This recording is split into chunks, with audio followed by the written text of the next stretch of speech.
We're now going to look at the paediatric first aid kit. Now there are guidelines laid down on exactly what a nursery or a childcare setting should have in their first aid kit, and this type of kit meets those requirements. To start with, this one's in a plastic case, but you can have them in soft pouches as well. It doesn't really matter what the actual physical case is. Now this one's a case you can just leave somewhere, or it's got a wall bracket built into the back of it, so you can come to the screws and fix onto the wall. Others have a little hook that goes on the top, that hooks up at the top here. But they're pretty much all the same. They usually on the back have some kind of instructions to what's actually in the unit. So it's quite important to look at that, because you can double check exactly what should be in the kit and make sure that there's nothing missing.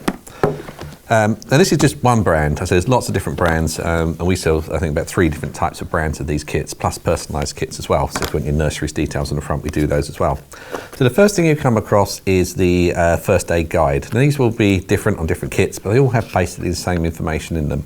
This is just a quick guide to first aid. So hopefully with training you won't need to refer to it, but if you do, then there's some information there. What I do now is just look through the components in here. Now, again, this is one brand and one type of packaging. So different kits will have slightly different packaging.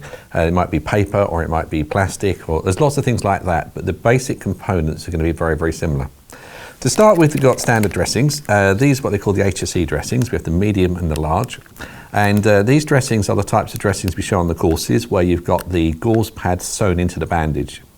So when you're checking first aid kits, you need to look at the kit, and also there'll be an expiry date on there as well. So you need to make sure that everything in the kit is in date. Now if you have something that's not in date, you can still use it. It's just the maximum date is the date where the manufacturer will guarantee that there's no problem with the packaging and the product inside will stay sterile.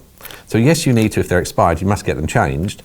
But if you had to use something, you can do. So that dates will go against anything that's sterile in the kit.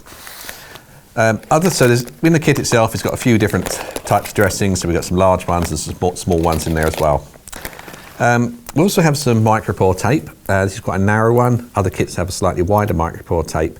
So this can be for securing bandages in place. There's lots of different uses you can use with that we'll talk about in the courses.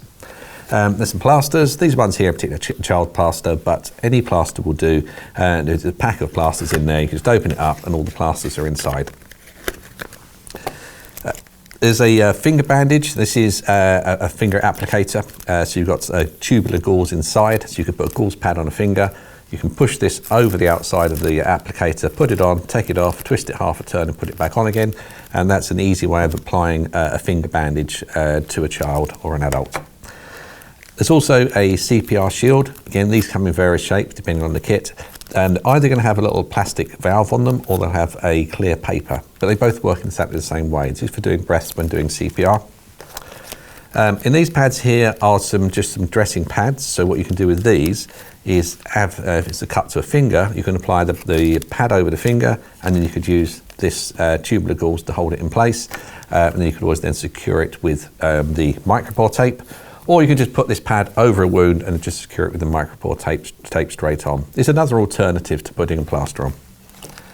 There's iPads. Now these are flat packed ones, but other iPads you get are rolled up, very similar to this type of dressing. They're just a simple pad with a bandage to hold the bandage over the eyes should anything happen to the eyes. There's some cleaning wipes, and these are for just cleaning off the surface. So there's just a wet wipe, foil wrapped. So you just tear it, take the wipe out, and then you can clean up the site.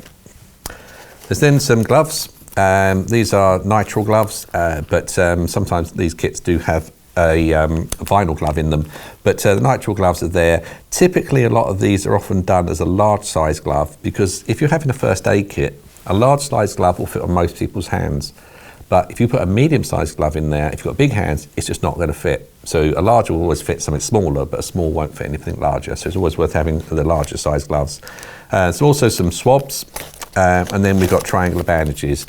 And these triangular bandages in paper wrap, but you get these also in plastic wrap as well. Typically these aren't sterile, but sometimes you do have them that are, but like this one. But other times they're not. They're just in an open packet. But if you're having something like a standard triangular bandage, there's not really a need to have it touching directly onto the wound. But as I say, these ones are a sterile version. So we've got quite a few of those, because you can use these for padding, because these are sterile as well.